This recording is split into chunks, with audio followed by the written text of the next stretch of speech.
My piece actually on North Ave is dealing with the problem that we have in Milwaukee of too many boarded up neighborhoods. I mean, it's not just one house, it's like becomes neighborhoods. Like as soon as one gets boarded up, the one next to it gets boarded up, and then it just like grows, and one's pride for their neighborhood starts to diminish, and they don't have like, you know, a safe feeling of walking around their neighborhood, because once that they're boarded up, people know that no one's there, so no one's going to tell them to get off their property for loitering, for such things as prostitution, drug dealing. And what I did is I made a typewriter store out of a piece of vinyl, and adhered it to a boarded up building, the storefront.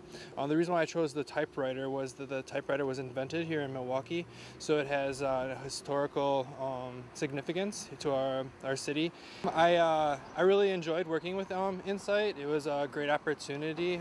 They actually contacted me, they found out about my art, and I really liked that initiative that they came to come, and during the whole process they were very good to work with. Insight, fostering the creation of temporary public art in Milwaukee County.